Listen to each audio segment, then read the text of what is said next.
right, hello everybody. Well, it's an important day for the city and an important day for the administration.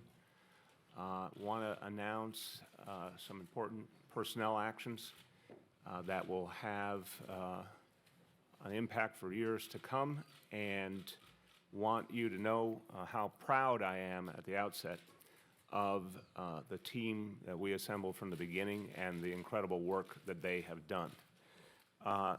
I've told you throughout, we will be providing you with personnel updates as they occur, and let me go over several things with you right now. First, very good news for the City of New York and the people of New York City. Three tremendous public servants will continue their service to this city going into the second term. Still, is you good? All right.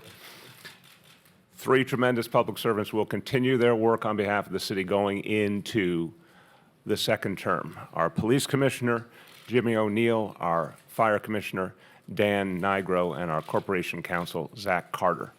And I want to thank them all for their continued commitment to this city and for the great work they're doing. I want to say something about each because I really want to honor what they have achieved. First of all, Commissioner O'Neill, I have to say, Jimmy, you have done an outstanding job. It's been now, I guess we're pushing on towards a year and a half now. Hey, guess what? Let's start with the most important point. We have the safest big city in America, and it continues to get safer. That is testament to the leadership of Commissioner Jimmy O'Neill and the great work of the men and women of the NYPD.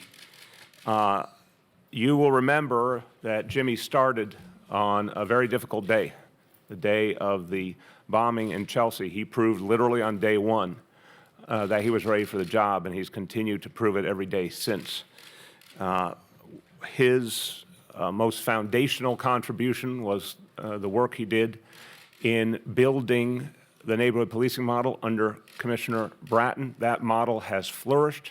It has proven to be extraordinarily important to our crime-fighting efforts and to improving the relationship between police and community. And he's also led the way in a number of key reforms, including bringing body cameras to all of our officers on patrol in the coming years.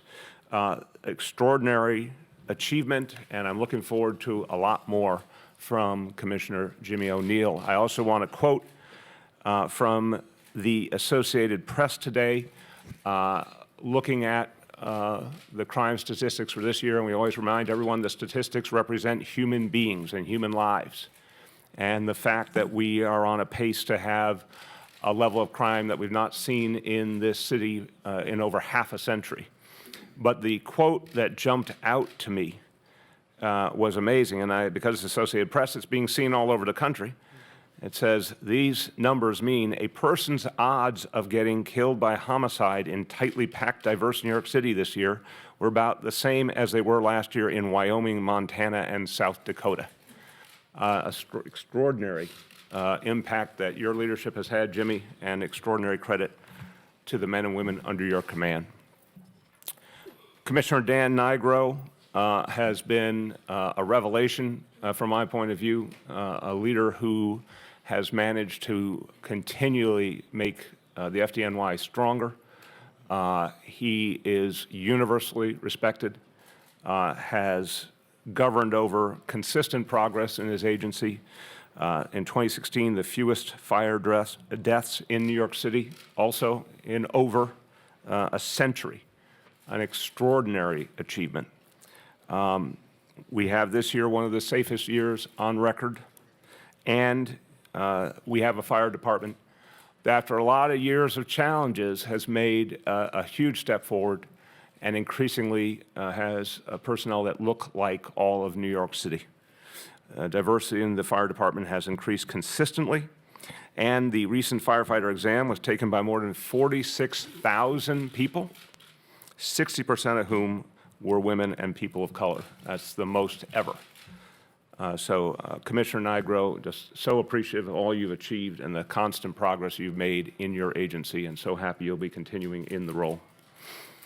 And Zach Carter, The list of achievements is long. I'm only going to give you some of the highlights. He resolved favorably the stop and frisk litigation. He put together the Central Park 5 settlement, closing a wound that had been part of the life of the city for decades. He resolved the Vulcan lawsuit, which helped to pave the way for the improvements in the FDNY situation. He helped to foster a settlement in the Nunez case, which included a number of reforms at the Department of Correction. I can say safely that whatever we're doing in this administration, Zach Carter is a part of it and plays a central role. He's one of my most trusted advisors and has played a crucial role, particularly in some of our most important initiatives. So thrilled that Zach will be continuing. So we're going to first talk about these 3 announcements, and I want you to hear from each of them, but I want to first turn to Chirlane because, as I said to you last time we got together for a similar purpose, Chirlane and I have been in the process of team building now for about 16 years. It is a meticulous process. It's something we care deeply about. It's something we do together. And this is a day we're very proud of this team. Chirlane. Thank you, Bill. I am so delighted to be here today to be able to sing the praises of these 3 men that's sitting at this table. I remember when Bill and I first met with them and talked with them about the posts that they hold, which, by the way, are some of the toughest jobs in our city. And I was struck by how bold their visions were for our city. I was clear from the start that they were ready to do big things. No challenge was insurmountable. And really, wow, have they delivered. You've heard what Bill just detailed in terms of their achievements. It is pretty amazing. Over the past term, they have surpassed our hopes for what anyone could possibly accomplish in their positions, and we could not be happier that they will continue in their positions. I'm proud to say that Commissioner O'Neill has been a close partner of mine over the past year, and we've worked together as co-chairs of the Domestic Violence Task Force. We've stepped up the city's work to combat human trafficking, and we've helped equip officers with the training and tools they need to de-escalate situations with people who are living with mental illness. I think what we've done together says a lot about Jimmy's leadership. He doesn't shy away from the toughest, most persistent, and insidious problems. He has deep compassion for the most vulnerable among us, and he is community-focused in all that he does because he believes so deeply in building positive relationships between police officers and people. Commissioner Nigro has taken the fire department so far. He set out to make changes that were long overdue and has built a department that is even more diverse than ever. He has recruited women and people of color to join the department, and he has elevated women and people of color to leadership positions. And he has truly prioritized the well-being of his firefighters, making sure they have the tools to cope with the trauma and the stress that come with being New York's bravest. Dan is also the best kind of team player. And I'll never forget the role that he played in helping us to find enough space to launch pre-K for all. That is a testament to the fact that you can't make big change unless you have everyone at the table. And Corporation Counsel Carter is another guy that you always want at the table. Of course, he has a brilliant legal mind, but government lawyers have this reputation for being the people who say no to everything. And that is not Zach.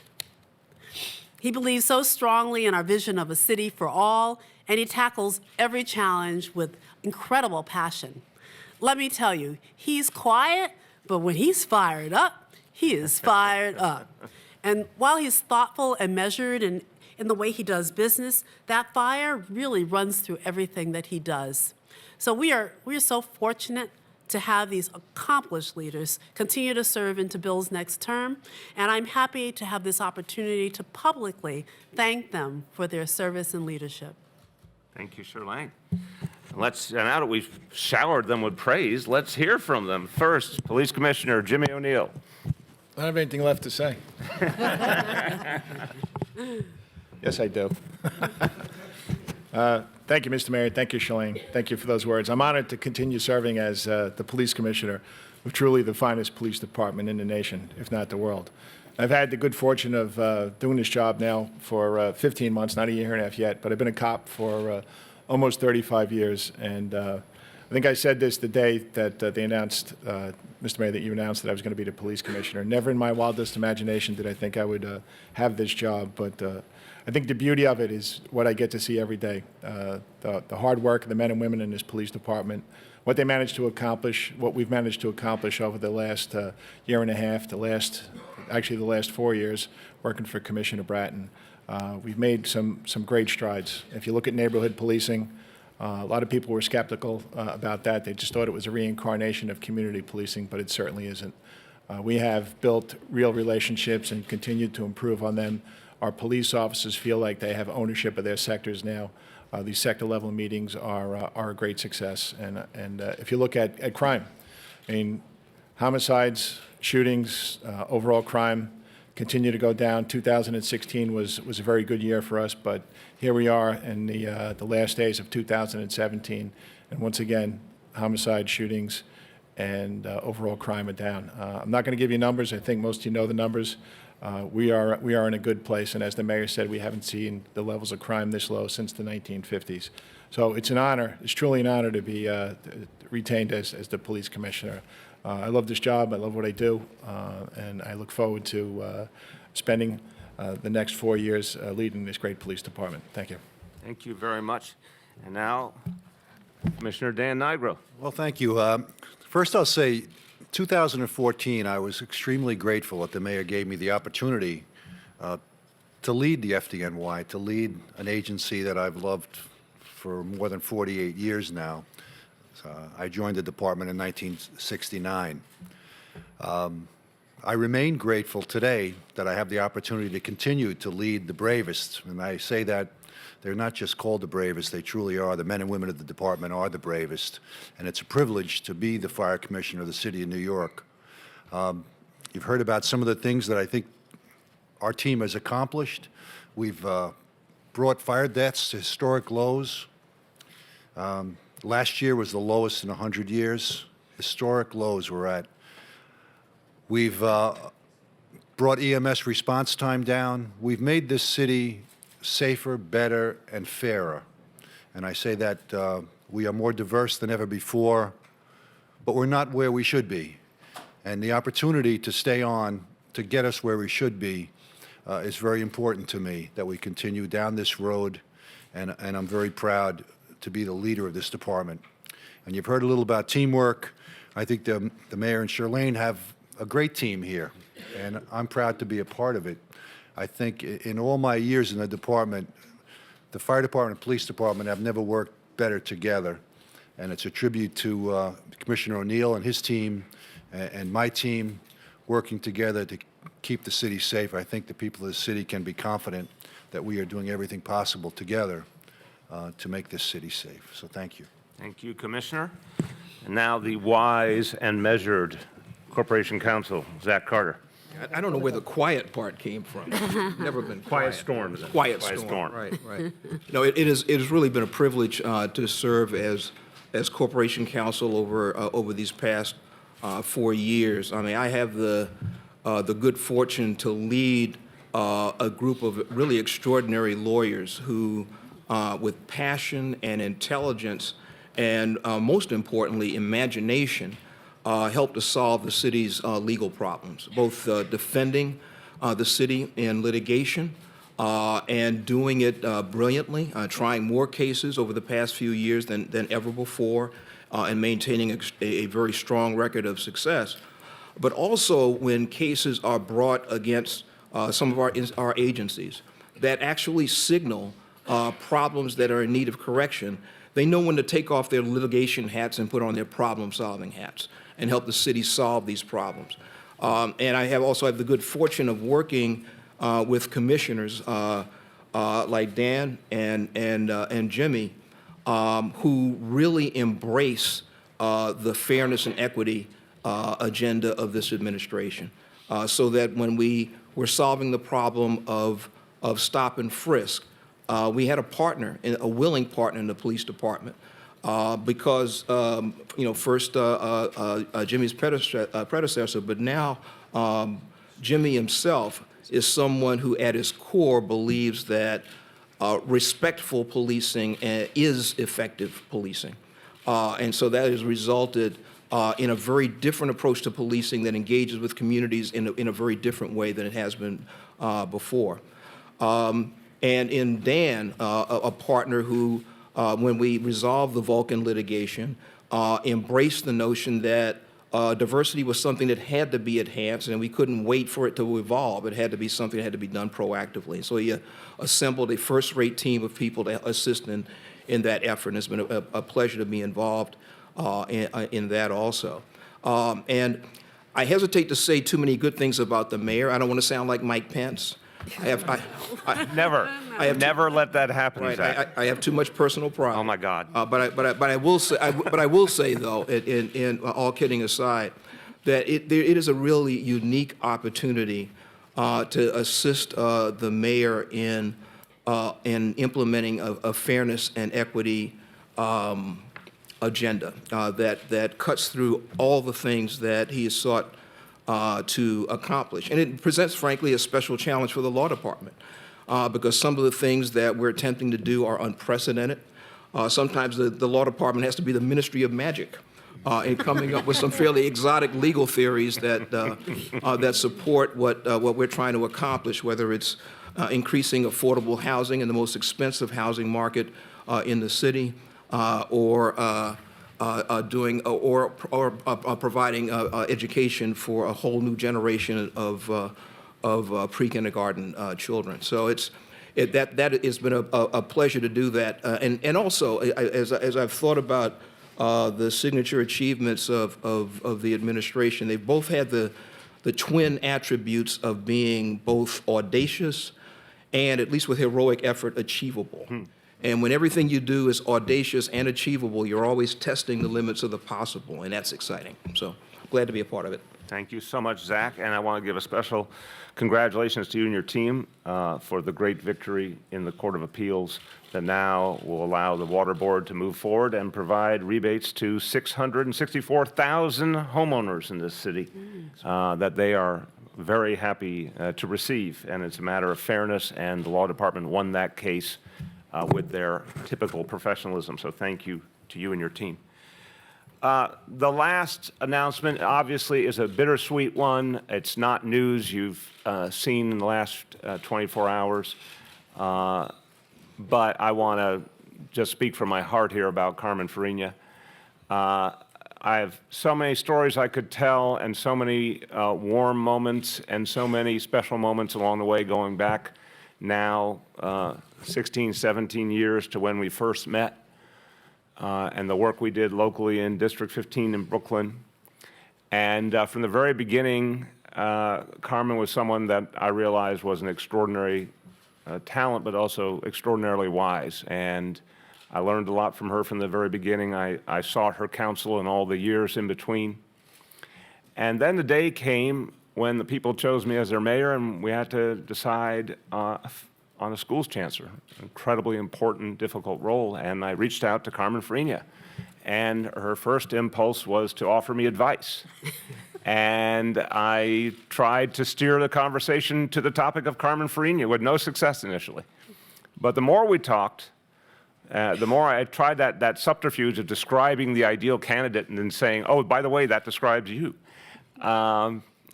Slowly but surely, she warmed to the idea of coming out of retirement and getting back on the playing field. And one thing I did not know about Carmen at the time was that she would take on the role with kind of energy you can only call superhuman.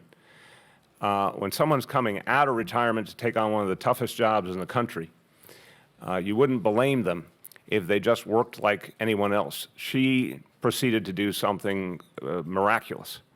I constantly called her or emailed her while she was in the middle of a school visit. I have no idea how she possibly managed to visit so many schools so often. while answering emails from parents all over the city, while attending strategy meetings here and at the Tweed Building. Just unbelievable energy and focus, which harkens back to one of my favorite quotes of the entire administration. The day, it was a very special day for Carmen and me both, because we did the announcement at MS 51 in the school district that both of us served those years earlier at the middle school that both Chiara and Dante went to, on the gym floor where Chiara and Dante used to play basketball, and it was a very personal moment for me. And I was caught up in that, but the single most memorable moment that day was when Carmen flashed a big, bright smile and said that part of why she was going to take on this job, even though she had reached the age of 70, she was coming back. She said, today, 70 is the new 40. And she just beamed this big smile. And I said, you know, I've heard a lot of those kind of slogans, but I never heard 70 is the new 40 before. I think we're about to start something. Well, she proved it. I think your version of 70 is new 40 actually sometimes looked like the new 30 or the new 20 because there was so much energy. But more than just the extraordinary wisdom and energy and leadership is what she achieved. And I can tell you something, I heard this from teachers all over the school system, I heard it from parents. People felt they were in good hands. They felt that there was an educator at the helm who really knew her stuff and really felt their lives, and it made all the difference. She will go down in history not only as one of the longest serving chancellors in the history of New York City, but as one of the most effective chancellors we've ever had. And the list of achievements is extraordinary. Highest graduation rate in the history of New York City, highest college enrollment rate for our young people, highest college readiness rate, 4 years of improved test scores, obviously a crucial role in the launching of pre-K, which has been profoundly important to the future of the city, and then the launching of 3K. I remember being in that classroom with Carmen in the first hours of 3K starting in this city and seeing the shape of the future. And one of the reasons why it was possible was her confidence in her team and the ability to do great things. She never shirked. She never shirked when we talked about creating the equity and excellence agenda. She never shirked when I said, Carmen, we have to figure out a pathway to getting all our kids reading on grade level by 3rd grade. And I remember that conversation like it was yesterday. I think some of it was right in this room. You know, she soberly told me how unprecedented it would be in this city to achieve that level. And then she proceeded to tell me exactly what it would take and said, we're going to take on the mission. That is the epitome of who Carmen Farina is. So, so many children benefited, so many educators benefited from her leadership. And I also want to say, at a time when this nation was roiled by division, our chancellor stood up as a great example of what's best about New York City. Her powerful voice, her presence reassured parents and kids all over the city, including our immigrant children, who really feared what was coming next in their lives. But because of Carmen's leadership, they knew there was a place where they were safe and respected and protected, and that was in our schools. And that made a big, big difference at a very sensitive moment for this city. I could go on, but suffice it to say, I asked a lot of Carmen Farina, and she gave me even more. And it's been a fantastic 4 years. I couldn't be happier with what we've achieved together. And I am now formally announcing the 2nd retirement of Carmen Farina. And I can say this from the bottom of my heart, leave public service with her head held very, very high. My pleasure now to turn to, one more time, Chirlane, because I know she has some strong feelings she wants to share about this great experience we've had together. Yes, absolutely. There's no way to feel but strongly about someone like Carmen Farina. What a joy it's been to work beside this powerhouse of a woman. She's a tremendous inspiration to me, and I mean that both in terms of her incomparable record of service and on a personal level, too. Carmen's a storyteller with a purpose, bringing in energy and a certain gravitas to everything that she does. To me, Carmen is the embodiment of the joy of learning. Throughout everything she has done, and she has done a lot. Over a long career, she delights in learning along the way. A few months ago, and I remember this so clearly, I did not know she was going to join us that day. She helped us launch the NYC Unity Project, our unprecedented commitment to making sure LGBTQ youth are safe, supported, and healthy. And when it was her turn to speak, she talked about how much her grandchildren had talked to her about LGBTQ concerns. And that was quite a moment. The audience warmed to her immediately and felt like she was there with them and supporting them. And Carmen took what she learned and has helped make New York City's schools some of the most welcoming and affirming places for our LGBTQ young people. There are stories like that throughout her career, and she's made the health and well-being of all our children and families a priority. And all of us in the administration have benefited from learning from her and along with her. We are certainly sad to see her retire, but I'm so proud of what she's done for all New Yorkers. You know, the word countless tends to be overused in language, but I really believe that Carmen has touched countless lives. She knows that education is more than numbers and letters, and that it's about love. And she has led with love during her entire career. So thank you, Chancellor Carmen Farina. Gracias. We really love you. Beautiful, thank you. And with that, the woman of the hour, Chancellor Carmen Farina. Well, it's really my pleasure to be here today. And thank you not only to both of you, but the commissioners with whom I've enjoyed a special relationship.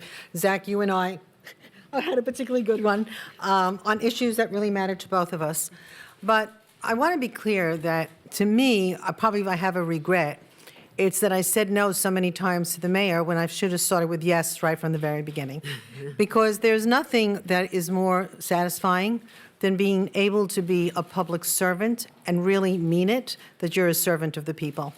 And all the statistics, and we could have a lot more than what we heard here today. We have managed to break ground on so many things. The thing I'm proudest of is the fact that we have brought back dignity to teaching, joy to learning, and trust to the system. When I come up with an idea, I have at least 150 people who can say to me, but Carmen, we will do this, as strange as it may sound, because we trust you to support us. And I want to be clear that, to me, trust is a word that we don't use often enough when it comes to public service. And we need to use it more, and we need to use it in a very meaningful way so that people understand that if you're going to do the audacious moves, that there's a support for it. And no one has been luckier than I to have a support team beyond believableness. And to me, it's how you choose the people. And if you go back to the very beginning, people did not believe that we would come in and start shifting structures as quickly as we did. So if I have to think about what I'm really proud of, we put in a system that worked on collaboration, not competition, from day one. Bringing on board 50% or more, it's actually closer to 60%, new superintendents who had a mandate to support principals, support teachers, but also build more collaboration in their communities. There were schools districts in this city of New York that were schools right across the street from each other, and they did not even know each other's names. Where people had access to materials that they could share, but there was no way to do it. So to me, having the most wonderful superintendents in this country, many of which are being visited by everyone, to see how you create that sense of community in your districts, I'm particularly proud of. And I think that that's what allowed us to make a lot more of the changes going forth. I think also that it's really important not to be in public service, and that's what I admire about everyone at this table, for a personal ego or a personal ambition. You're really in this job to make life better for whatever constituents you serve. And in order to do that, you have to do it in a very meaningful, strategic way. And when people say, oh, you know, and with all due respect, they love you. I never joined in this job to be loved or to win a popularity contest. I came into this job to be respected and to be understood so that people will then be motivated to do what I think is important for the children of the city of New York. One of the things I'm proudest of is our outreach to community in general. Our family engagement has never been higher. We are now at a point, I attend, I don't know, at least 10 meetings a month, just for community members. I have probably visited with every one-on-one city council member, go to Albany. You can't get people to believe in your vision if you're not talking to them one-on-one. And the amount of time you spend on individual conversations builds that community and builds that trust and builds the fact that it's not about you, but it's about them. And I think that's very important. As the mayor rightfully said, I did unretire once. I don't see retirement as going into the sunset and living in Florida or any other fancy things. I fully intend to stay involved. I have my little projects already picked out. There are things I started that I want to see completed. And where I'm very fortunate is, like, once again, that I have the most unbelievable team that you could imagine that has been carefully selected with different areas of expertise. I said goodbye. I said something to my leadership team this morning, and I was able to very purposefully, say something very special about each of them that I expect them to even ramp up 3 times up, because we'll need them more than ever. When I took this job, the mayor asked me, would I mind taking as a partner someone that he very much respected? And not only did I mind, I had already kind of co-opted her already and said to her, Ursulina Ramirez, will you be, at the time, my chief of staff? Unfortunately, she can't be here today. But I want to say publicly that she went from chief of staff to friend of everything to head of operations in a way that very few people can accomplish. And for me, as long as Ursulina is part of my transition team, things will be wonderful and things will continue to grow. And I want to say an eternal thank you for the effort she and her team have put on in going forth. So to the children, I sent a letter out to the staff today. I sent it out with a poem called To Be of Use. And to me, there is no greater legacy to leave a job where you thought you could be of use, actually strategically plan how you were going to be of use, and leave being able to evaluate that you were of use. So for me, it's all been great, and I'm grateful for this opportunity. Well done. Well said. All right, we are going to first take questions about today's announcements, then we'll reset and do off-topic after. Go ahead.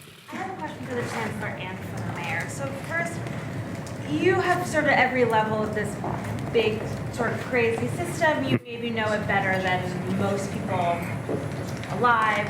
What surprised you as Chancellor, even as opposed to Deputy Chancellor, about what was hard to change about such a massive system?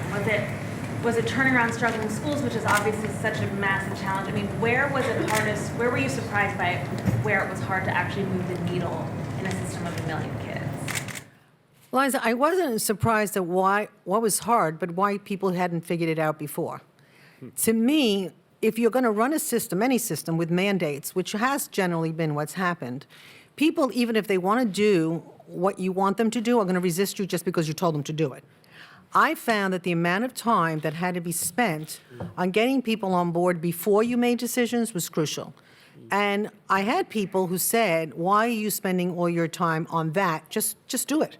And the reality is that's not the way to get it done. I think also what surprised me is how many people say no before they say maybe. One of the things I've instructed my staff is, even if you think you're going to say no ultimately, say maybe, so it gives you time to reflect on it. And that a lot of the good ideas don't have to come from 52 Chambers Street. They can come from the community. So, and the other challenge, which to me was a shock, was how people would say to me, how many schools you, and many of you in this room have said this to me, why do you visit so many schools per week? The best information about what works and doesn't work is when you visit a school. Teachers tell you something that you're not going to read in the newspaper, that you're not going to see in a survey. Principals, when you go into their office and you take notes and listen intently. I visited, I don't know, probably 400 schools in the last, and people say, you know, Carmen, this rule that you guys made up doesn't work, or this. And to me, this being an attentive listener and following up, I got an email today from a teacher that I visited 3 years ago. She had just started a band, he actually, in Ridgewood in Queens. And I was there on a Saturday morning to see this first Saturday Academy program. And with all due respect, The kids were horrible. It was the first day of the band. It was horrible. These were all newly arrived immigrants. None of them had been in this program, but he was trying to figure out a way to unite the kids who were coming from different countries, and he felt starting a band on a Saturday when they were coming for academics would be a good thing. And he emailed me today, and he said, your encouragement made me want to prove that this was going to be the best band, and invited me now to his holiday concert when he said they're much better. So this is why you do this job, and I'm grateful that Chirlane got it, that I'm a storyteller, because this is about stories. It's not about all the statistics. But I think the challenge to me was, why don't they listen more to the communities and get the information from them, rather than just look at, piles and piles of research, which may not be as informative. So that's one of them. And I think the other one, and this is something that I still want to stay focused on in my little pet project, why not look at collaboration as better than competition across the board? One of the things I'm proud of that doesn't really come up a lot in the statistics is our work on co-located high schools. We are now working with 25 co-located high schools that serve about 145 schools. This notion that if you are the best at something, in the same building with someone else who's struggling with something else, to me is a foolish endeavor. If you have 5 high schools on a campus, and they can share AP courses, after-school programs, teachers in shortage areas, by the way, all of these schools doing this now, and convincing the principals, and this is not a small thing, to go on a single bell schedule. I go to the meetings and I say clearly, first thing, listen guys, no conversation if you can't commit to a single bell schedule, and then we work on from there. This to me, once we started doing this work and how easy it was once we got it going, and the benefits that we're getting for triple the number of AP courses in our co-located campuses, business leaders coming on board. So these are the things I'm really proud of, but these are not, the fancy stories, but in terms of producing results for kids and their families, unbelievable. And to me, collaboration is key to everything we do. I'm not going to waste my time saying who's going to be the next chancellor. I Good. don't know yet. But obviously, Carmen fit a profile pretty precisely that you wanted. So describe who the person what kind of person might take on that work next, whether you're going to sort of keep the commitment that that person should not have a waiver from the state, that they should be an educator. Yeah. Who's that person? So, okay, I'm going to set the ground rules. Perfectly fair question, but let me set the ground rule for everyone. It's the same ground rules as everything with personnel. We'll announce things when we're ready to announce them. There is already a nationwide search going on. It has been underway for a while now. We're just making it public at this point. Again,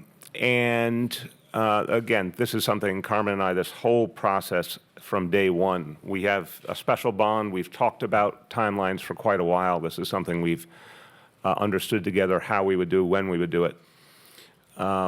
But I'll say for sure, the next chancellor will be an educator. And I would say the 4 years of Carmen Farina are the perfect object lesson of why a chancellor should be an educator. She has been able to achieve things that non-educator chancellors simply could not achieve. Yeah. Maybe just to follow up on that, can you give us a sense, I guess, of like what kind of values or policy approaches, or are you looking for someone who sort of shares your progressive vision and can translate that into education policy? Like, what does the next person have to bring to the table? The difference this time is that the vision for the school system is already on paper for everyone to see. It's the equity and excellence vision. It is absolutely a progressive and inclusive vision. It's also very rigorous. There's numerical goals all through it that have to be met. And I expect the next chancellor to continue the progress on graduation rate, college readiness, test scores, et cetera. So, unlike last time, we have a very clear blueprint, and it's publicly available. And certainly, as I talk to candidates, I'm going to want to see evidence of their alignment to it and of success in achieving similar things. You had told us previously to assume continuity unless told otherwise. Were people not assuming continuity for some of these other positions? Is that why you're coming out and saying now that they're... It's literally, we will over time tell you what's going to happen with each and every position, and we'll do it, at time and place of our own choosing. But the broad rule should be to assume continuity because, as you see, even where we've made changes, we brought people from other parts of the administration into new roles. I think you're going to see a lot of the same folks continue in their role. You're going to see some people move into other roles. Of course, like any other transition after 4 years, you will see some new faces, brand new faces, but it will all happen in due time. So my point is, unless you hear otherwise, assume continuity, and we'll tell you each thing explicitly when the time is right. Yes? Question for Chancellor Farina and for Commissioner Nigro. Chancellor Farina, you touched on what some of your projects are going to be, your pet projects going forward. You said collaboration, but can you tell us anything more and how you plan to sort of work on those pet projects going forward? I think this is something that we will discuss. I will discuss with the mayor, but like I said, last time I retired, I worked part-time all the years after, so I was never really truly retired. Your idea of part-time. Yeah. But to me, if you have something to offer that you think is worth giving, why not? And to me, it's the issues that when I retired the first time, for me, it was middle schools. And I stayed in working with middle schools the year after I retired to really see what I could do to help them. And it's one of the reasons I came back, and the first initiative I took on was middle schools. I saw that as a continuity. So like I said, right now, the co-located high school campus work really enthralls me and how fast we can move things by just really staying focused on the work. And as I've discussed with the First Lady, there's a section of the city that I feel maybe my work with them would really help, but I think those are going to be negotiations, and I am very grateful to the mayor to kind of saying, you know, I can work on this, you know, with him together. So, you know, we don't ever really truly retire. We just kind of gradually go into the sunset, and that's okay by me, too. Okay, yeah, and I'm going to move this way across the room just so everyone knows. Go ahead. Commissioner Nigro, just a question to you about looking forward for the FDNY. We know that there was a large number, as there are often, EMTs and paramedics who were promoted to become firefighters. But I'm wondering if, going forward, you're thinking about what the career path needs to be within the emergency medical side of the fire department, and whether there are enough career options there for folks to increase pay, to increase opportunities, so that the promotion doesn't move them out of doing the medical response and focusing on being a firefighter. Well, certainly it doesn't move them out of it because firefighters respond to over 800 medical calls a day themselves. So the experience that they get as EMTs helps immeasurably in their role as firefighters. But also they have a career path to become paramedics. And we're looking at it all the time to see what is the best for the future of the department. We've made changes, and I'm sure over the next 4 years, we will enhance these opportunities for everyone. There's a great challenge here in the city, the increasing workload on our medical resources. Calls continue to go up, how to best meet the needs of the people of the city. So we look at it each and every day. Okay, let's go. David, then we'll get these guys. For the police commissioner, the mayor mentioned you'd stay into the next term. How long do you plan on staying as police commissioner? See, when I gave my comments, I don't know, I have to recall what I said. I said 4 years. So it's, David, I tell you this all the time. This is a great job. I get to see what the cops do every day. Just yesterday, the cops from the 19th Precinct were up at the Ronald McDonald House. The cops from the 8-3 were out in PS 106 out in Bushwick giving out presents to the kids. We went up to the Greater Harlem Chamber of Commerce last night with Lloyd Williams, and all the precinct commanders were up there. So I have the opportunity every day to truly see, you know, what's helping move the city forward. So my plans are to stay here. Go ahead. Can you give us a better sense of the timeline? When should we expect Chancellor Farina to formally step down? When do you hope to have a new chancellor in place? And do you have any thoughts about what might happen in the interim? Sure. Chancellor will be staying on the job for the next few months. As I said, a nationwide search is already underway. Goal, of course, is to have the next chancellor in place by the time this chancellor leaves. So, you know, we've got more work to do, but I feel good about the effort that's underway already. Mr. Mayor, you said the search had been on for a while already. Can you explain when that started and how that process got kicked off? And also, who's doing it? Is there anything special about this search since it's such a big position?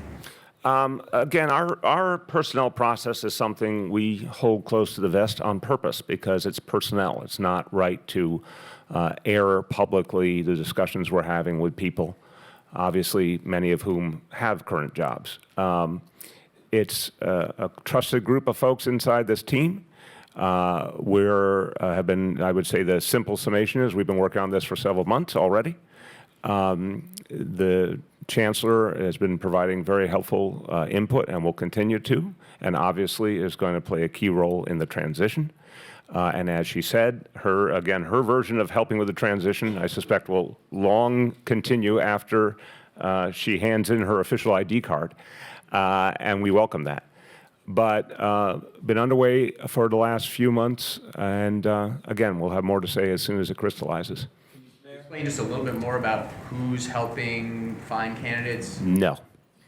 No, again, it's not appropriate. I mean, it's a perfectly fair question. I'm just saying my vision of how we go about a personnel process is we don't point people to certain individuals. It's very important to do these things discreetly for a lot of reasons, but a core group of trusted people in this team are running that search process.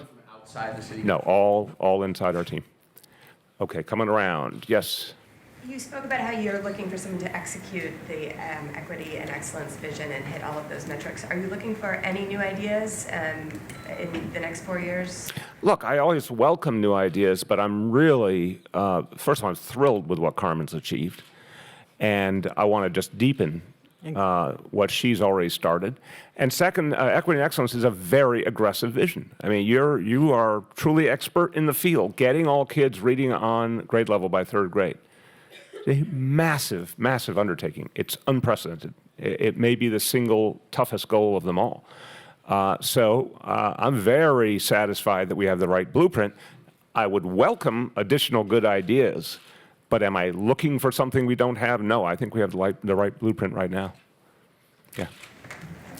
The fate of the renewal program, where does it go from here with you no longer overseeing it? It's, again, there's this thing called mayoral control of education, and it's very pertinent to this discussion. Every policy initiative has been subject to a lot of discussion beforehand, often, again, right in this room with the Chancellor and her team and a core group of us here at City Hall. I am very humble about what I know and don't know about education, but I always like to list my credentials that I went to public school, Chirlane went to public school, both our kids went to New York City public schools the whole way through. I was a school board member in Brooklyn when we had school boards. I was on the education committee of the city council for 8 years. As public advocate, it was one of my #1 areas of interest as well. That's at least given me some insight. And when we made these decisions, it was after a whole lot of deliberation here week by week. We typically met every week, sometimes multiple times in a week. When we were building up things like the pre-K initiative or the equity and excellence vision, we met constantly to get it right. I say all that to say the renewal school effort was something that was very carefully planned. We were very clear about the 3-year timeline. We also sat in this room sometimes and said, here's a school that we already know right now we're not waiting 3 years on, and you saw some closures and you saw some mergers earlier. But it's the right vision. And I feel very good about the schools, the RISE schools that are moving forward right away. I feel very good that of the 46 schools that are going to have an additional year, that the vast majority of them are going to do very well. So I'm committed to the vision long term. Can I just add Please. something? I want to emphasize once again that one person is a leader, but all the other people do the work. To be very honest with you, the role of Chancellor, other than time commitment, was actually easier than some of the other jobs I've had, like superintendent and principal. Because at this level, you have built teams that are committed to your ideals and that actually execute the work. And I will tell you that with the renewal work that we've done, I'm extremely proud of it. You can, argue about, is 2 points, big enough, or is 5 points better? But the reality is that in those schools, teachers are better prepared to teach, principals are better prepared to lead, and those kids have an advantage and an edge that they did not have a year or two ago. So that is not going to go away. It may take a little tweaking in here to do other things, but the team that's working on this is top-notch and will continue to do the work that needs to be done. Amen. Amen. Yes. Hi, thank you. What do you see, Mr. Mayor, as some of the toughest challenges ahead for the next chancellor? And would that include, in your mind, potential budget cuts, considering the long-term possible ramifications of the tax bill? I think there's no question we're deeply concerned about the impact of the tax bill. And we've, been projecting that for a long time. It stands to reason if you have a huge reduction in federal revenue that will come out of major initiatives that matter to New York City and education, mass transit, infrastructure, you name it. But, each one of those will be their own fight, to be fair. There will be a fight over each federal budget.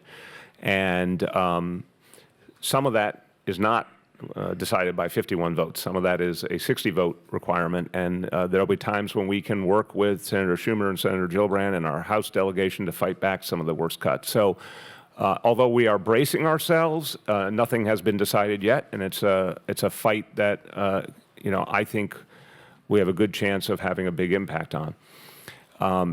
I think the challenge for the next chancellor will be to continue progress at this clip and then try and build upon it. I think that's, a tall order because I think Carmen's been extraordinarily successful.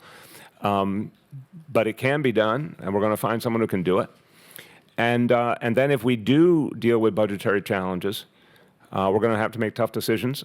I've already said education is my #1 priority, so I'm going to do a lot to try and protect the progress. But yeah, that certainly might be something a new chancellor has to deal with, making some tough choices. Okay, back there. At the top of the chancellor's comments, she mentioned saying no to you. I was wondering, can you give some examples of what you're talking about when you said that? And When I asked her to be chancellor. Right, that's the only time. has it happened since then? We are very collaborative. I have to tell you, I'm a firm believer in mayoral control of education. But what it meant in our case, because we also had, as I said, 16 years of warm-up working together, and as everyone knows, Carmen was a key advisor to me when I was running for mayor, the whole 9 yards.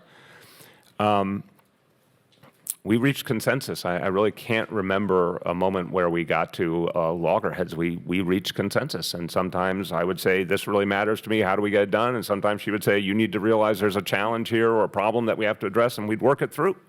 But the only time I remember a firm no was when I first ventured the idea of her being chancellor.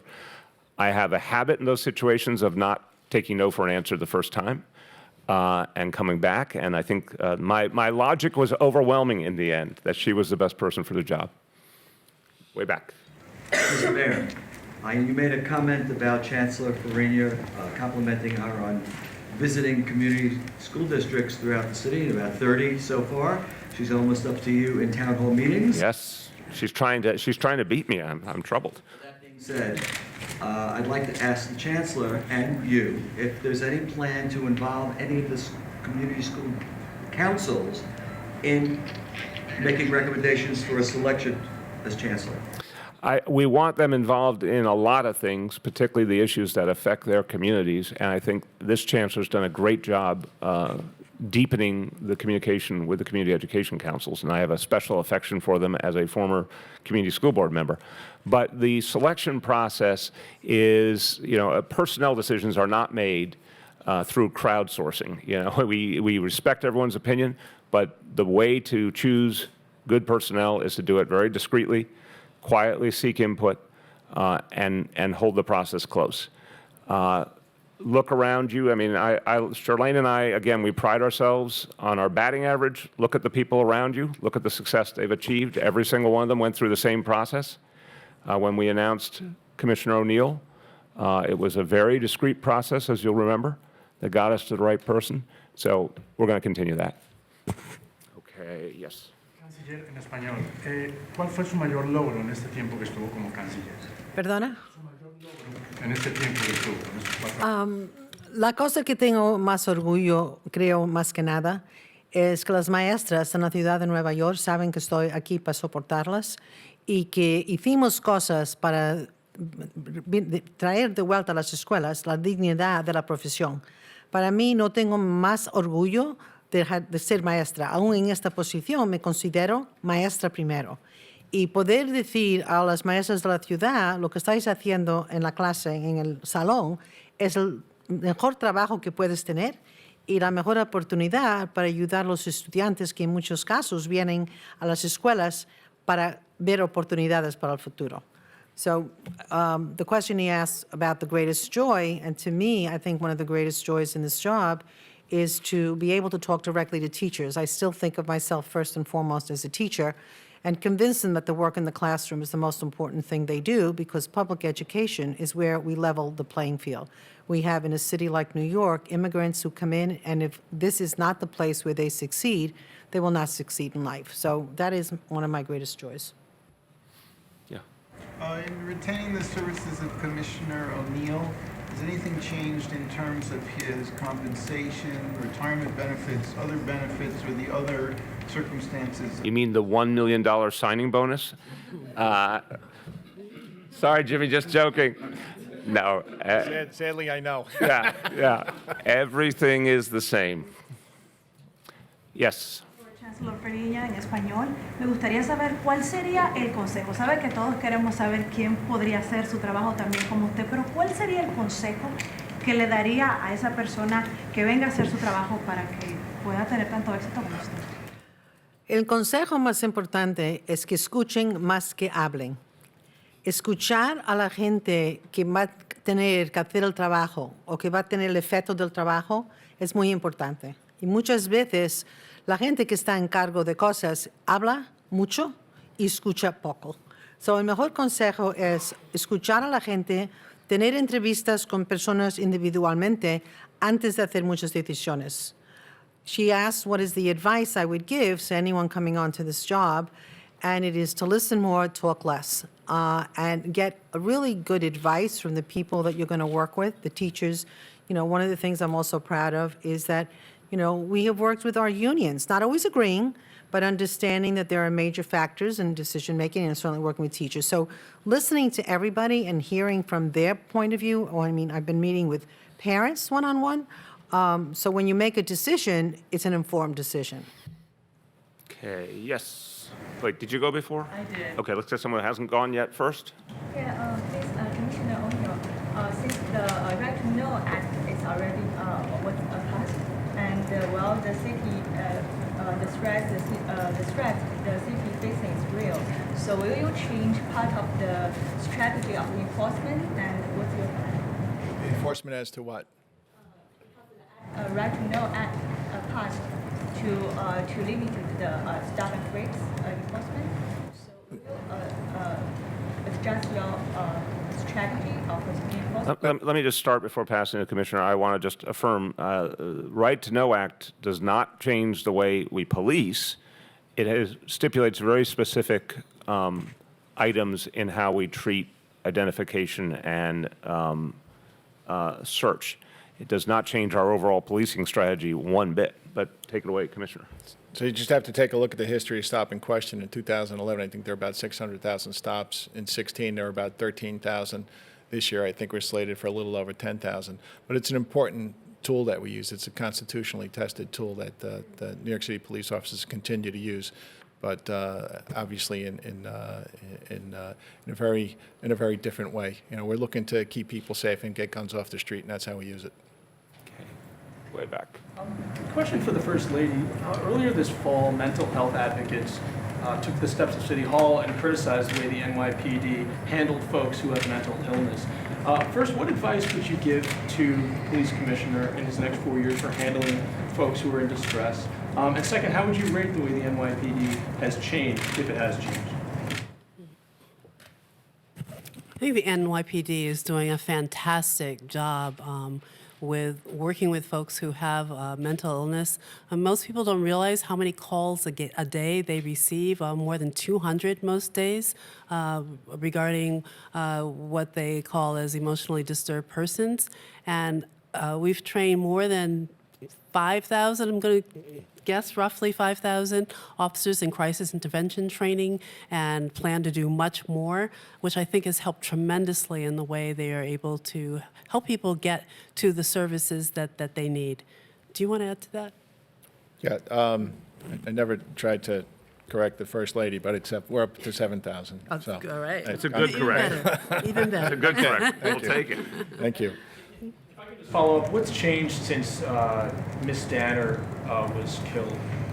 I think putting people through crisis intervention training, crisis outreach and support unit, and then we have some radio protocols that have changed too, that if there's a location where there has been a radio run for an emotionally disturbed person, the cops that are responding to that know that going in. Internally, we are looking at, we took a broad overview of our emotionally disturbed person response procedures, and we should be coming out with some changes too, and that's working in conjunction with the mayor and the First Lady. Let me just add to it. I remember in the infancy of the Thrive Initiative, we were in my office one day, and Chirlane and I talked to Bill Bratton about it. And you know that Bill Bratton is a very composed guy. He just lit up at the notion. He was so positive, so encouraging at the notion of the city focusing coherently and consistently on mental health challenges. And he turned to Chirlane and said that it was very important to NYPD that her initiative succeed, because what we all know to be true. For too long, our officers were asked to be mental health professionals without training and without the support from the rest of the healthcare system that would reduce the number of times that they have to deal with such challenges. So I think the collaboration between Chirlane and the Thrive team and NYPD has been fantastic. I think there's a tremendous sense of common cause. If the advocates say we need to go farther, I agree with them. We are still in the ramp-up phase of everything about Thrive, and certainly of the training of officers. And I think it will get better with every passing year. But one thing that's profoundly different, I want to give Commissioner O'Neill credit and Commissioner Bratton, and certainly Chirlane credit. Everyone's talking about it now. And this is one of the most powerful things about the Thrive Initiative. Because of Chirlane's work, everyone's talking about it, and it's now central to the agenda to figure out how do we do things strategically to address folks with mental health challenges, and how do we stop just accepting the world that we received? Because the world we received was our officers were put in a horrible situation, our corrections officers and correction facilities were asked to be mental health facilities too. I mean, everything was backwards. Now, slowly but surely, we're putting the horse before the cart. Yeah. For you, Mr. Mayor, but first for the Chancellor. Chancellor, do you have any regrets or frustrations about the ways in which you didn't aggressively take on the school desegregation issue? Is that something looking back, you wish you'd taken on a little bit more aggressively? No, I think we've done some really good work. There's always more that can be done on any initiative, but I'm going back to what I said before. You could mandate some things, but having a lot more conversations with people, which is what we've been doing. I meet with the CEC presidents once a month on a Saturday, purposefully, so we can have interesting conversations. And I think convincing people to come to the table, to want to do the right thing for the right reasons, is a lot more important. And I think that's what we've been doing. I certainly feel that our new diversity committee that we just put in place, they just met, I think, last week, has gotten some great suggestions, because this is not just us coming with ideas, but what does the community think? I was at a town hall meeting this week when I said to the CEC, you guys tell me what are some of the things you want to do. So I'm proud that we did it in a way, and are doing it in a way, that builds community input and that people tell us what they want more of. And again, diversity covers a lot of things. One of the things I'm particularly proud of is the work we've done with special needs and English language learners in the city of New York.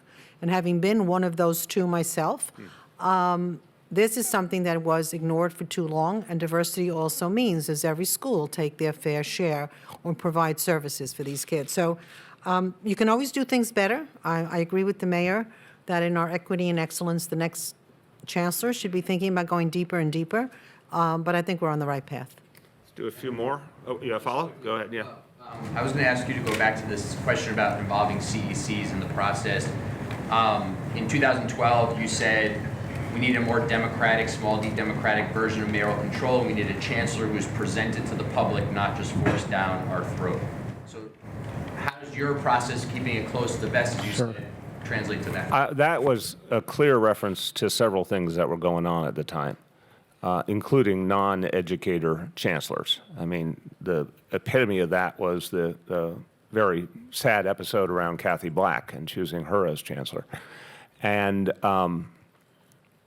what I was saying at the time was the attitude that we have to take towards mayoral control is that it be grounded in the experience of communities, that we be constantly listening to communities. I did not say we're going to go and do auditions, but that the whole attitude toward community input across the board had to change, and that we had to listen to what communities were saying in general, not here's a candidate, do you like this specific candidate, but listen to their broad mandate to us. So for example, I heard all over the city back then and since how much people believe there should be an educator as chancellor, how much they believe in someone who will support the teaching profession and not degrade it or disrespect it. And there's a bunch of things I've received consistently through public input that inform the chancellor I will choose. But again, this is not a decision you do with a public ballot. Go ahead. I'm just going to briefly ask what you thought of Eva Moskowitz's list of the 15 chancellors she might like you to select. I want to make a formal public pledge. I will not hold her endorsement against any of the candidates. I have not seen her list, and we will be generating our own list. Yes. I'm just curious, for the Chancellor, you mentioned being involved in a part-time way and giving your expertise. Do you see that as joining a nonprofit or being a consultant to the DOE or just giving? You know, Leslie, let me be very clear. The next stage of my life, I am not going to have a BlackBerry to walk around with, okay? I am going to go out to dinner and not have to respond to any emergencies. I've already started thinking about at least one vacation with each of my daughters and their children. So I do not see anything in my life that's going to put me in an area of big responsibility. I do see whatever I do to be of support to the work that's already being done and to maybe just put a little final touch to some of the things I've started. But in no way do I want to become a leader in any other way other than what I'm doing now. I think you gave it the office. All right, last call on this, and then we'll go to other topics. Go ahead. Will the Commissioner, will you stay in office until your successor is? We just addressed that. Again, guys, please focus when we answer the questions. So we said Chancellor's going to be around for the next few months. Search is well underway. Goal is to have the new Chancellor in place in that time frame. Yes. Other topics? Let's just see. Last call on this. I'm going to do theirs in the back. Go ahead. Chancellor, about the diversity in specialized high schools, you launched the afternoon courses for underserved students to help them better prepared for the entrance test. So do you think your successor should keep this approach or they should dramatically change the admission policy? Well, first of all, I want to be very clear that in all my roles, every time I left them, I let the next person make their own independent decisions. I mean, if we leave a good foundation, people should build on it, but I don't ever go back and try to double guess what everyone is doing. However, the DREAM program has proven to be very successful. We've expanded it this year at Stuyvesant and plan to even expand it more for next year. And anything that's successful, it behooves anyone to undo. So my total commitment is that the things, particularly under the Equity and Excellence banner, will just go deeper and deeper. So I fully expect that to stay. Yeah, I think it's been a very successful program and one we want to expand, but I also want to change the state law. I've said this everywhere, and I'm going to say it again. I want to change the state law because the specialized schools admissions should not be determined by a single test. And we need to ensure that everyone has opportunity to experience those schools who has the ability to learn at that level. And there's a lot of ways to assess that go well beyond a single standardized test. On this topic, last call. I want to see if there's anything else. Go ahead. One of the stubborn problems in the school system has been the achievement gap faced by Black and Hispanic students in the public schools. And the state math and reading exam test scores show that that achievement gap has certainly persisted, if not worsened, over the past 3 or 4 years that the Chancellor's been in office. I wonder if you guys could address that. It certainly has not worsened. I think what's clear is the good news is that we've seen increases in test scores across all districts and across all demographics. And we've seen growing participation in AP classes across demographics. But you're right in your first statement, there is a persistent achievement gap. How do we address it? By deepening the strategies. Pre-K is only beginning to have the impact that we will see eventually as its effect plays out over years and years. 3K will deepen that a lot more. That 1-2 punch of kids getting a high-quality early childhood education for the first 2 learning years of their life universally is going to change things in a much more profound way than I think people realize right now, and have a huge equalizing effect. But also, when you think about getting kids reading on grade level by the time they take those third grade tests, I can't think of anything more elemental as a strategy to address the achievement gap than that. So we have just begun, it would be my argument. But there's one more thing, and actually I just met with Cardinal Dolan and all the religious leaders in the city. We have to start cracking chronic absenteeism. If you look at what is the most significant piece that goes across school failures, it's too high absenteeism and chronic absenteeism. And I think this is the right time to get faith-based organizations on board. I keep saying I'd like to have a weekend where we say every parent sends their children to school every day. And if you look as an issue, this is one that we really need to look at. And it's a national problem. It's not a New York City problem. But when you look at what is one of the major characteristics that run across all struggling schools, that is the one that's pretty consistent. So we need to figure out that. Okay, last call on this. Go ahead. If I could just follow up on my colleagues' questions on the specialized high schools, you don't need to change the state law. We've been over this 4,000 times. There's a man over there. There's a man sitting there who's the corporation counsel. We've had this conversation exhaustively. The view, allow me to finish my answer because it's important, because I'm going to interrupt you respectfully because I've said it so many times, and then I'll listen to the rest of your question. Per the law department, to do this properly, we need, and to do it beyond reproach, including legal challenge, we need to change state law. Go ahead. So am I incorrect in thinking that except for STI, Bronx Science, and Brooklyn Tech, you don't need to change the law? You're incorrect. Well said, Zach. Okay, we are going to, same topic, or new topic? Okay, we're going to go to new topics now. Hold on, I know a few people have to move.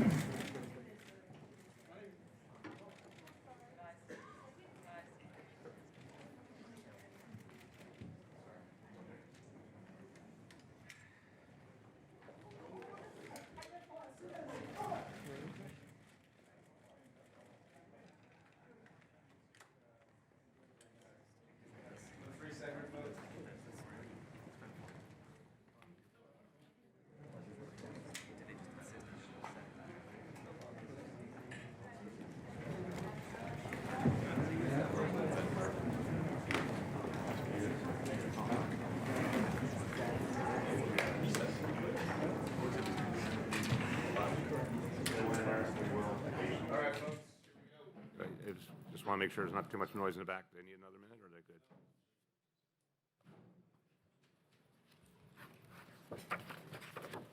You good?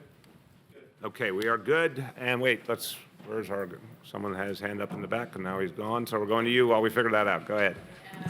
Mr. Mayor, you tweeted out your congratulations to Councilmember Corey Johnson in the speaker's race. Can you talk about how you came to that final decision? Yeah, first of all, I'm really looking forward to working with Corey Johnson.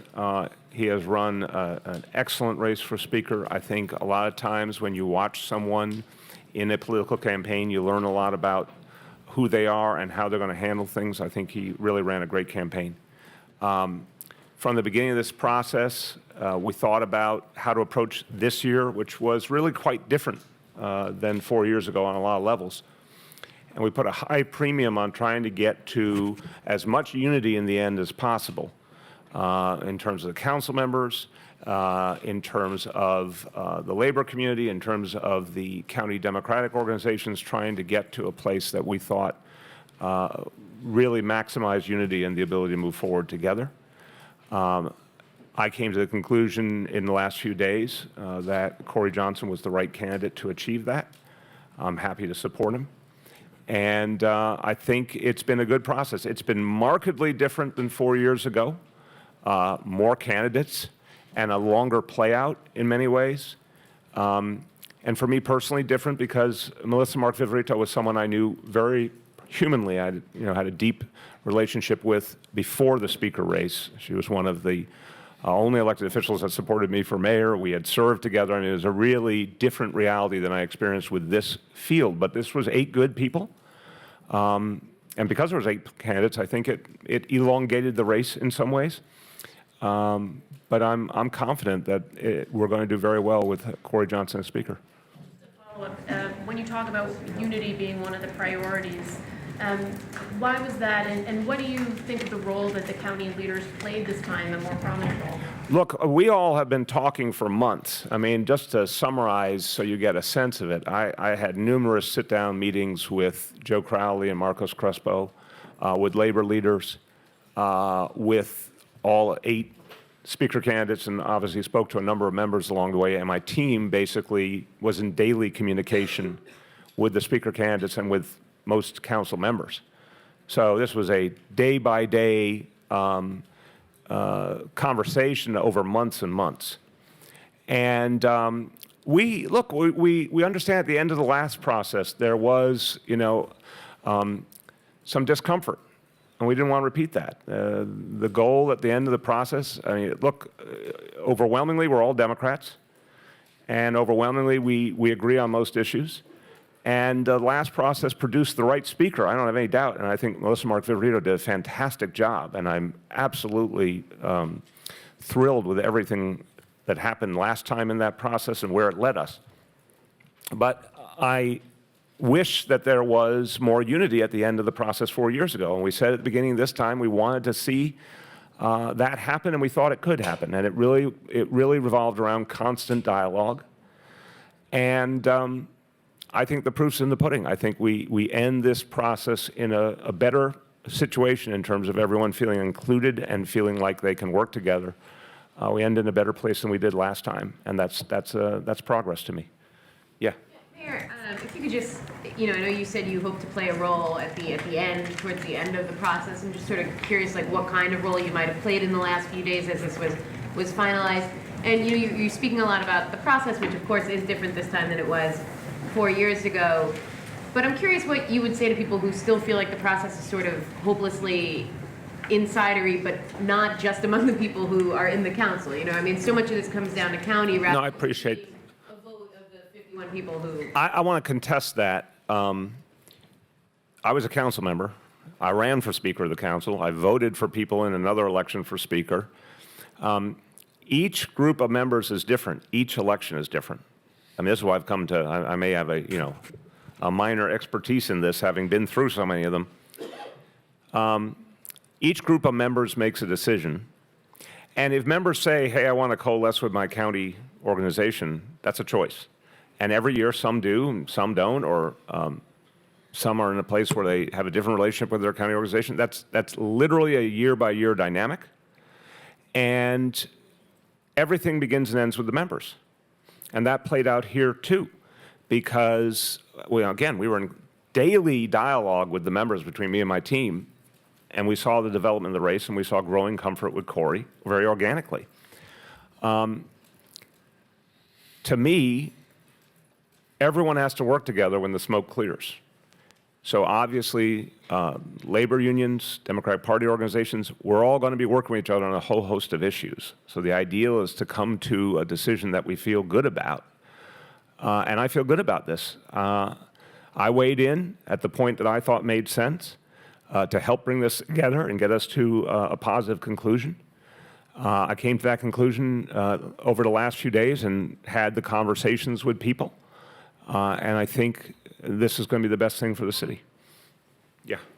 Mr. Mayor, 2 questions. One, how do you feel your trip to Iowa went, personally? And 2, many residents of that state feel that no one comes to the state this early unless they're running for president. Your response to that?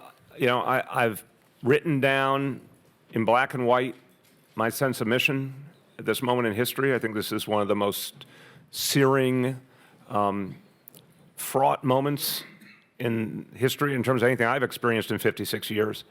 I think people have to declare themselves in terms of what kind of changes they want to see in this country, I think, and work for them.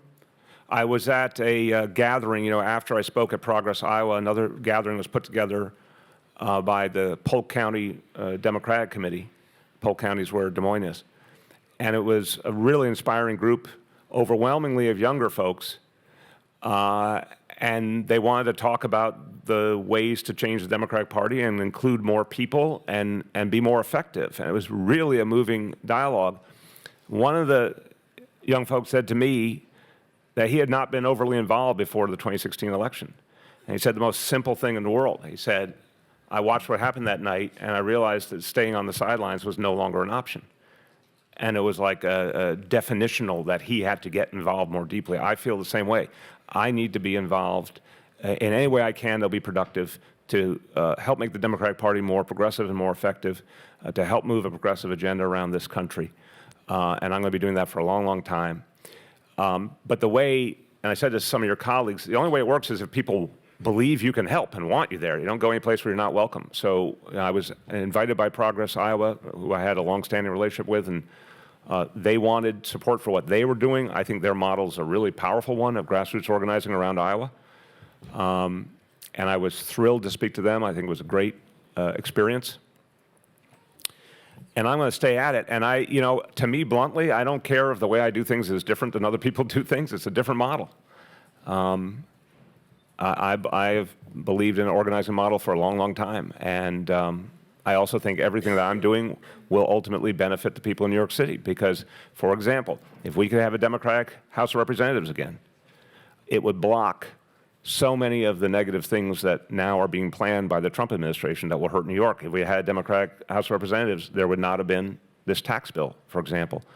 And we are this close to being able to achieve that. And 2 of those seats are right there in Iowa, including in Des Moines, where I was. And groups like Progress Iowa, I believe, are going to be the difference makers. Those 2 seats in Iowa are going to affect people here in a very big way. Yeah. Corey Johnson is white. You're white. Was race ever a concern in your pick for speaker? Are you concerned about the lack of ethnic representation at the highest levels of government in the city now?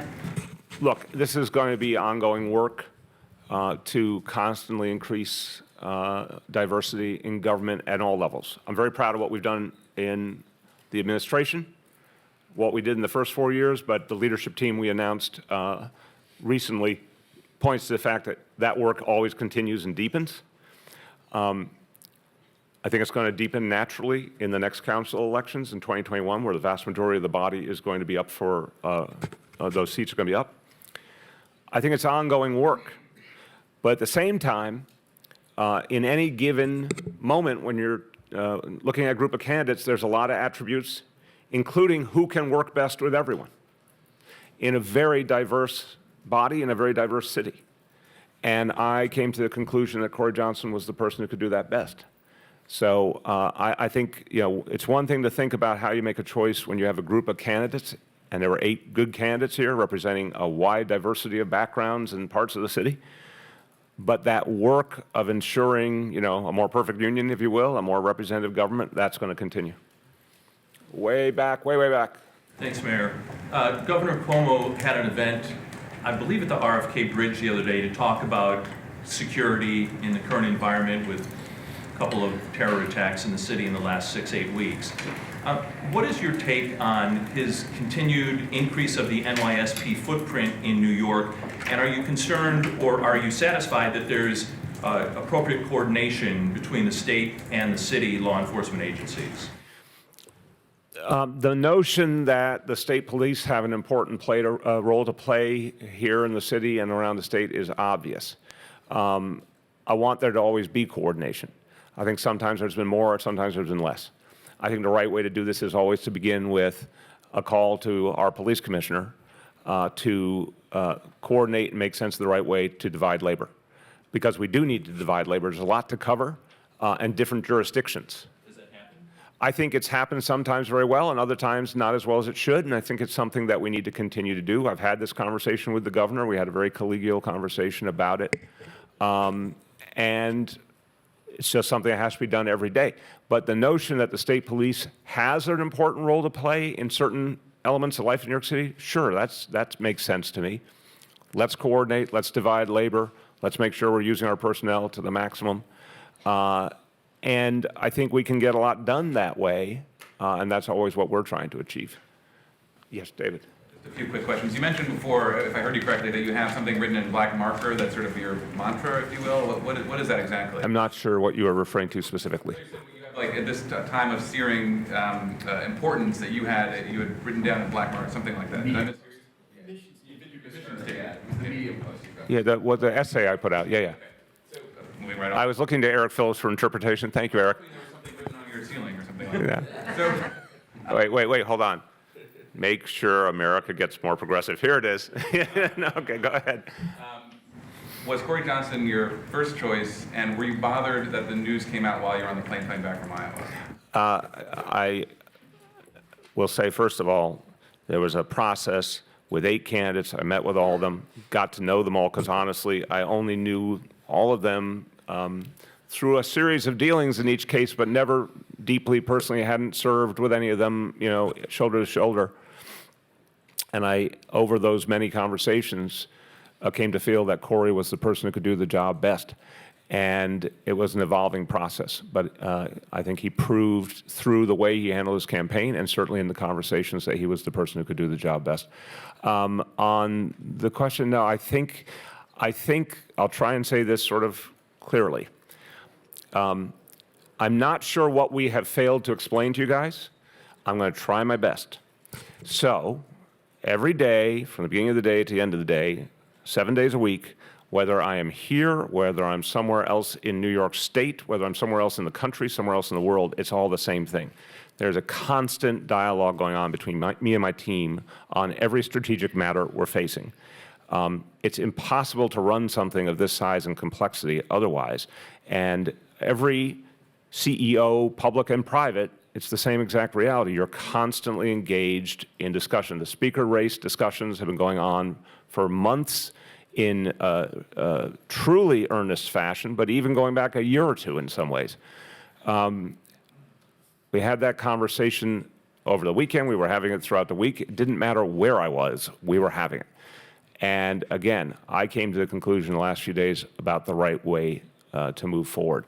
So I think sometimes people don't recognize the amount of work that goes into literally every piece of everything we do, and the amount of design. The things we are doing today have been thought about for months and prepared for months. So it has nothing to do with whether I'm in Iowa for a day. It's all being worked through, and the dialogue around the speaker's race with all the other players was so constant that everything played out essentially as we thought it would, certainly in the last week or two. My question, sorry, is given all that planning, did it bother you that this was made public while you were in the air? I don't see the difference. It's not this was made public. This thing is obviously still playing out to a final vote. It's that everyone was in dialogue well before anything became public from anyone. This is, again, I don't know what I'm failing to say or you are failing to look into. This is a day-to-day, hour-to-hour thing that's played out over months. So that's not like there were any surprises in the process. Mr. Mayor, I know you were asked on Friday about the parking placard that Senator Martin Golden has issued by the city, and that there were some concerns that he was perhaps misusing it and certainly not driving always in a safe manner. Wondering if you guys have decided whether or not to pull that from him, or if you're mulling that at all. I have to look into that. I know that when the issue came up, folks in my administration who work on those issues were following up, but I don't know what's been learned, so we will certainly get back to you on that. Go ahead. Okay, Mayor, 2 questions. One, I'm curious, given the election, the election of Councilman Johnson, are you looking to have more diversity in other committees in the council that play a big role? Are you hoping that we can see some diversity in those positions? And I have a second. Yeah. Look, as a former council member, again, everything begins and ends with the members. The members make the ultimate decisions. But I certainly weighed in on the speaker, and I'll certainly offer my input in terms of ensuring there is diversity in senior positions. Is something I believe in. So yes, the answer is we will weigh in and encourage that for sure. And so this council, you'll be term limited. Many of the members of the council will also be term limited. Do you foresee a less collegial, more tense relationship in the next 4 years because everyone's political calculations might be a little bit different? I think that's the hype, and I would argue some days might you see that, sure, but I would argue the reality is more complex for a couple of reasons. One, there was a real priority put on unity here, and trying to learn from last time how to foster an outcome that hopefully would lead to, a sense of a fair outcome for all. And I think that will get things off on a good start. Two, unlike last time, we have the experience now of dealing with the vast majority of members, and I think we've ended up with very good working relationships with the vast majority. And I think people understand that those good relationships have been really productive for those communities, for their communities that they serve, and they want to continue that. So I get that people who might be running for another office want headlines or want attention, but they also have to work for their constituents, and they need to do that to advance to another office too. So I think there are some balances in that reality. And then I would also note the new group of council members, a number of whom I supported when they were running. I'm really impressed by them, and we are starting off, I think, with a very positive relationship. So, again, I'm not going to be surprised by any individual instance, but I would not overrate this notion. I think it's going to play out in a very collegial fashion going forward. Wait, who has not gone? Not gone in this section. You, let's go right there. Commissioner Nigro, as you celebrate diversity, more diversity in the department, I'm curious what you're doing to combat discrimination within the firehouses internally. I know sometimes that can be a bit of a problem internally. Well, specifically, one of the things I did was spoke directly and personally to every chief and every captain in the fire department and told them what I expected of them, what I expected of their leadership, that we had zero tolerance for it. Diversity is not effective without inclusivity. So inviting someone in to your home without welcoming them you're only halfway there. And I think everyone in the department knows where I stand and where the department draws the line. So we've trained each and every member of the department in this. We have now a deputy commissioner specifically for diversity and inclusion who runs this for the department. And it is other than life safety of the people in the city, it's the #1 priority in the fire department in my administration. Yes. Mr. Mayor, I talked to some leaders of color today who are concerned that the speaker race results show that voters of color, Americans, that they're not taken seriously, and that the lack of diversity among the leadership in the city shows that their votes are being taken for granted, and that maybe New York City shouldn't be so hasty to call itself a progressive city. What do you think of that notion? Can the city still call itself? Of course. You don't have diversity in the leadership? Of course we're a progressive city. And we got to look at this on many levels, and it begins with the policies that actually affect human beings. The greatest fairness we can show is by creating progressive policies that reach people, that change their lives for the better, that address the mistakes of the past.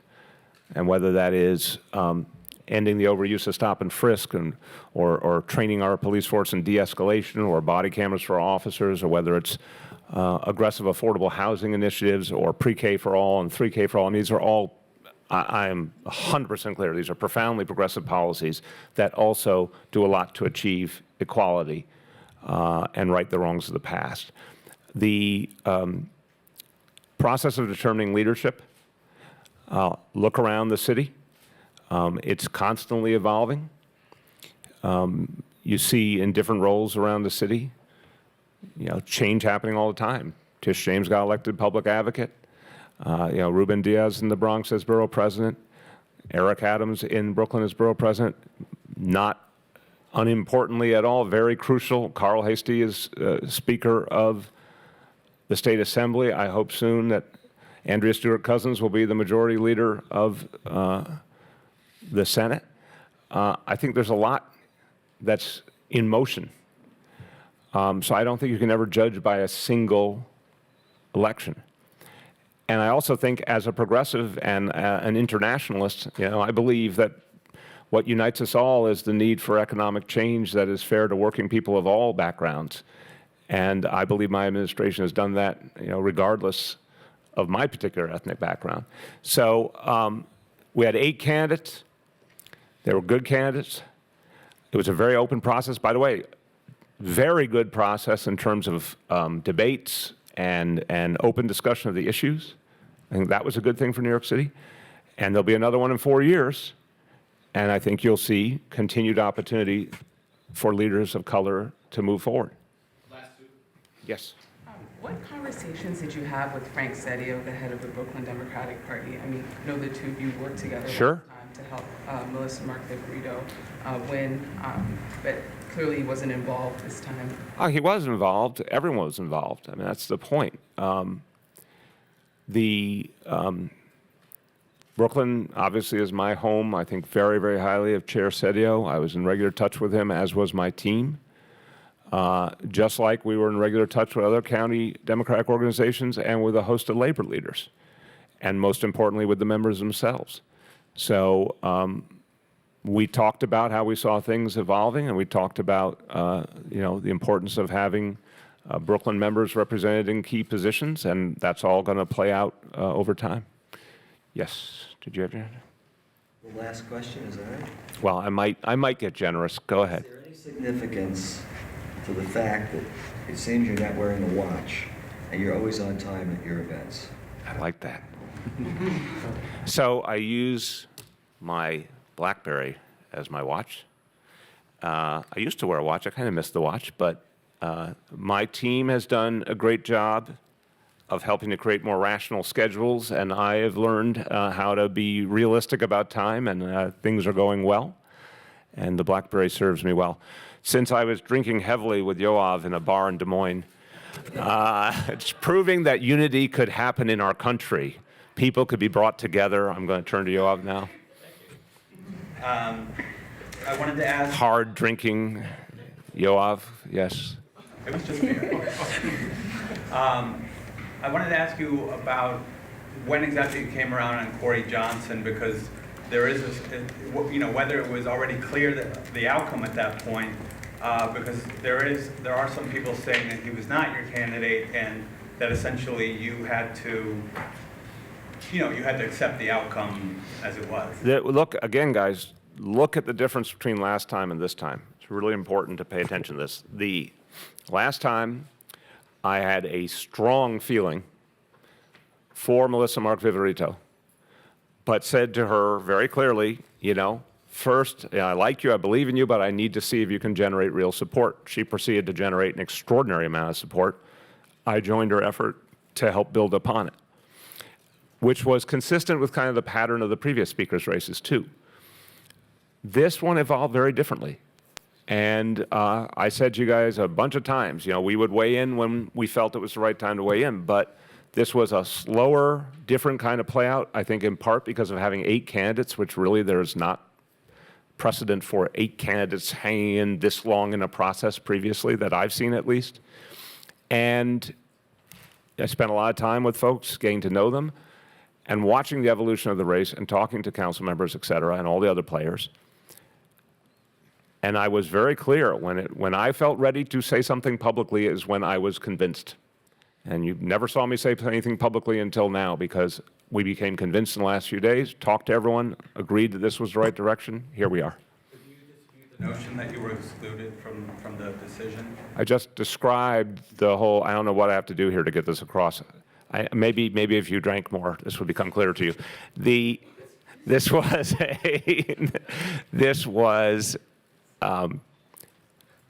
months and months of dialogue. By the way, including when I was in Des Moines, I was on the phone to people here about the situation, in my team and outside. It never ended. It was an ongoing dialogue. Life is not, again, it's not flip a switch. This was going on and on.